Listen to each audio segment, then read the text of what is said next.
Great again అంటూ అధికారంలోకి వచ్చిన ట్రంప్ కు ఇప్పుడు కొత్త తలనొప్పులు మొదలవుతున్నాయి.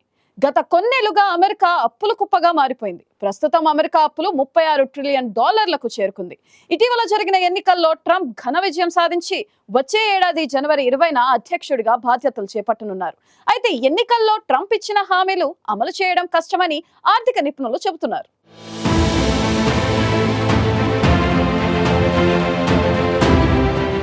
ప్రపంచవ్యాప్తంగా అనేక పేద దేశాలు అప్పుల ఊబిలో చిక్కుకున్నాయి. అయితే ఈ అప్పుల తిప్పలు అగ్రరాజ్యం అమెరికాకు తప్పడం లేదు. ప్రస్తుతం అమెరికా అప్పు ఏకంగా $36 ట్రిలియన్ చేరుకుంది. భారత కరెన్సీలో దాదాపు 3,035 లక్షల కోట్ల రూపాయలు ఉన్నట్టు అంచనా వేస్తున్నారు.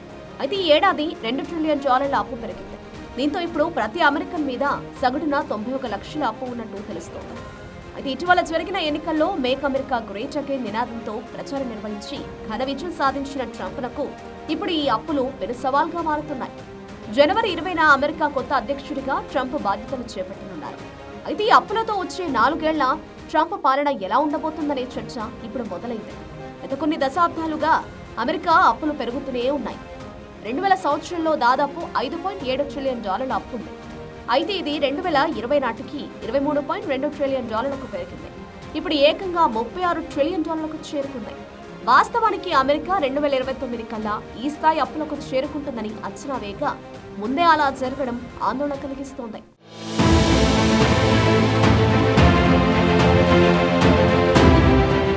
నాలుగేళ్ల క్రితం కరోనా దెబ్బకు ప్రపంచ దేశాలు ఉక్కిరిబిక్కిరయ్యాయి.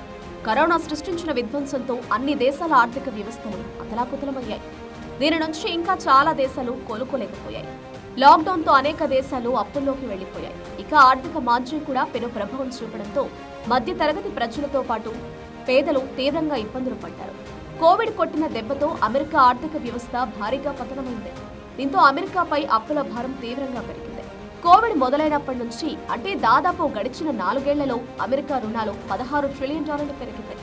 దీంతో ప్రపంచంలోని అనేక దేశాల ఆర్థిక వ్యవస్థల విలువ కంటే అమెరికా అప్పులే అధికంగా ఉన్నాయి. అమెరికా ట్రెజరీ డిపార్ట్మెంట్ లేటెస్ట్ రిపోర్ట్లో ఈ వివరాలు వెల్లడించాయి. ఇక బడ్జెట్ లోటు కూడా ఎన్నడూ లేని రీతిలో పెరిగిపోయిందని తెలిసింది. ప్రస్తుతం అమెరికా అప్పులు భారీగా ఉండడంతో కొత్త ప్రభుత్వానికి పెను సవాల్గా మారుతోంది.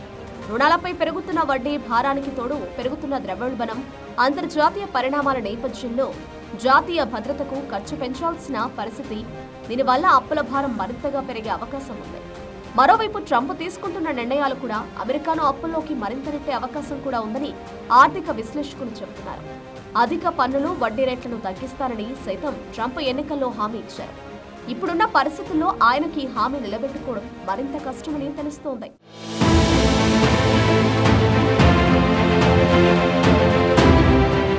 2019 నుంచి 20లో కరోనాతో తలెత్తిన సంక్షోభం, తర్వాత విధించిన లాక్డౌన్ దెబ్బకు వర్తక, వాణిజ్య సముదాయాలు మూతపడి ఆర్థిక వ్యవస్థ కుదేలైపోయింది. తర్వాత ద్రవ్యోల్బణం పెరిగిపోవడం, ఆర్థిక మాంద్యం భయాలు అమెరికాను అప్పుల కుప్పగా మార్చేశాయని చెప్పొచ్చు. అమెరికా జీడీపీ $26.5 ట్రిలియన్ అంచనా వేయగా జీడీపీ అప్పు నిష్పత్తి 128.3% ఉంది. ఇక అక్కడ జనాభా 34 కోట్లుగా ఉందని తెలుస్తోంది. అమెరికా ప్రభుత్వ పాలసీలకు అనుగుణంగా అప్పులు ఇచ్చే సంస్థలున్నాయని, అందుకే ఈ అప్పుల భారం ఆ దేశ ఆర్థిక వ్యవస్థపై ఇప్పటికిప్పుడు అంత ప్రభావం చూపకపోవచ్చని నిపుణులు చెబుతున్నారు.